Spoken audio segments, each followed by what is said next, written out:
Ice ඝනකයක් ජල බීකරයක් තුල පාවෙනවා. Ice ඝනකයේ ඇතුලේ තියෙනවා කාසියක්.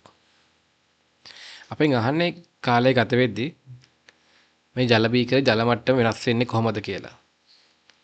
හරි අපි දන්නවා දැන් අයිස් ඝනකයක් විතරක් ජලයේ පාවුනා නම් අයිස් දියවේදී ජල මට්ටමේ වෙනසක් සිද්ධ වෙන්නේ නැහැ. අයිස් කුට්ටිය විතරක් තිබ්බනම් ඒක දියවේදී ජල මට්ටමේ වෙනසක් සිද්ධ වෙන්නේ නැහැ. හැබැයි දැන් අයිස් කුට්ටිය ඇතුලේ කාසියක් තියෙනවා. ලෝහ කාසියක් තියෙනවා. බරින් වැඩි එකක්. හරි. එතකොට දැන් අපි දන්නවා එක වෙලාවකදී මේ අයිස් දිය වෙද්දී එක වෙලාවකදී කාසිය වැටෙනවා පතුලට. ජල බීකරේ පතුලට වැටෙනවා. අපි මෙතෙන්දී බලන්න ඕන මෙන්න මේ අවස්ථා දෙකේදී ආරම්භයේ සහ අවසානයේදී නැත්නම් කාලයත් එක්ක කොහොමද මේ පරිමාණ වෙනස් වෙන්නේ කියලා. හරි. ආරම්භයේදී කාසිය දැන් අයිස් කැබැල්ල තුල හරි පාවෙනවා. ඒ කියන්නේ කාසිය ඉපිලෙනවා. එතකොට කාසිය මගින් විස්ථාපනය කරන ජල පරිමාව හොයන්න පුළුවන්. ඒ අවස්ථාවේදී ඉපිලීමක් වෙන නිසා කාසියේ බර mg සමාන වෙන්න ඕන කාසිය නිසා විස්ථාපනය වන තරල පරිමාවයේ බරට. එන mg සමාන v1 ρg මම v1 කියලා ගන්නවා. කාසිය ඉපිලෙන අවස්ථාවේදී එයා මගින් විස්ථාපනය කරන ජල පරිමාවට. මෙතන g අයින් කරාම v1 කියලා කියන්නේ m බෙදීම ρ. m බෙදීම ρ කියන්නේ ජලයේ ඝනත්වය. හරි. එහෙනම් එක වෙලාවකදී අයිස් දිය වෙද්දී කාසිය වැටෙනවා පතුලට. මෙන්න මේ විදිහට.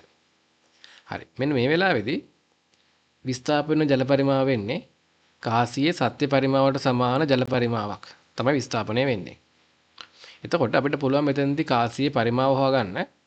කාසියේ පරිමාව කියලා කියන්නේ කාසියේ ස්කන්ධය බෙදන්න ඕන කාසිය හදපු ද්‍රව්‍යයේ ඝනත්වය. මම D කියලා ගන්නම්. කාසිය හදපු ද්‍රව්‍යයේ ඝනත්වය D. ඒ ලෝහයක්නේ. හරි. ඒතර මෙතනදී මෙන්න මේ V පරිමාවෙන් එන්නේ දැන් කාසිය සත්‍ය පරිමාව. හරි. අපි දන්නවා මෙන්න මෙහෙම. දැන් සාපේක්ෂව ජලයේ ඝනත්වයට වඩා මේ ලෝහයේ ඝනත්වය අනිවාර්යෙන් වැඩි. ජලයේ ඝනත්වයට වඩා ලෝහයේ ඝනත්වය වැඩි. එතකොට මේ V පරිමාව අර කලින් කාසිය පාවෙන අවස්ථාවේදී කාසිය අයිස් කැබැල්ල තුල පාවෙන අවස්ථාවේදී විස්ථාපනය කරපු ජල පරිමාවට වඩා අඩු වෙන්න ඕන. මොකද රෝට වඩා D වැඩි. එහෙනම් V1ට වඩා V කියන එක අඩු වෙන්න ඕන. එහෙනම් V කියන පරිමාව V1ට වඩා කුඩායි. ඒ කියන්නේ ආරම්භයේදී වැඩි පරිමාවක් විස්ථාපනය වෙලා තියෙනවා. කාසිය පතුලට වැටුනම විස්ථාපන වෙන්නේ අඩු පරිමාවක්. ආරම්භයේ විස්ථාපන වෙලා තියෙන පරිමාව වැඩි. කාසිය පතුලට වැටෙනම විස්ථාපන වෙන පරිමාව අඩුයි. ඒ කියන්නේ එහෙනම් කාසිය පතුලට වැටෙන අවස්ථාවේදී ජල මට්ටම අඩු වෙන්නයි ඕන. ජල මට්ටම අඩු වෙන්න ඕන. හරි. එතකොට අයිස් කැබැල්ල දී වෙන එකෙන් ප්‍රශ්නයක් වෙන්නේ නැහැ කොහොමත්. අයිස් කැබැල්ල දී වීම නිසා ජල මට්ටමේ වෙනස සිද්ධ වෙන්නේ නැහැනේ. එහෙනම් කාසියෙන් තමයි වෙනස සිද්ධ වෙන්නේ. එහෙනම් කාසිය එකපාරට පතුලට වැටෙන අවස්ථාවේදී ක්ෂණිකව ජල මට්ටම අඩු වෙන්න ඕන. මේ පරිමාණ සම්බන්ධය අපිට ඕන මෙන්න මෙහෙමත් ගන්න පුළුවන්.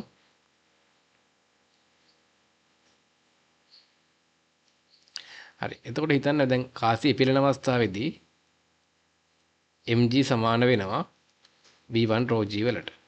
හරි. මම g අයින් කරාම කාසිය ස්කන්ධය මට ලියන්න පුළුවන්. කාසියේ පරිමාව v වැඩි කිරීම කාසියේ ඝනත්වය d. එහෙනම් මෙන්න මේ විදිහට ලියන්න පුළුවන්. හරි. එතකොට මේකෙදි D බෙදීම ρ කියලා කියන්නේ D බෙදීම ρ කාසිය හදපු ද්‍රව්‍යයේ ඝනත්වයේ බෙදීම ජලයේ ඝනත්වය කියලා කියන්නේ V1 බෙදීම V. V1 බෙදීම V. එතකොට අපි දන්නවා D කියන එක විශාලයි ρට වඩා. D විශාලයි ρට වඩා. එහෙනම් අනිවාර්යයෙන්ම මොකද වෙන්න ඕන?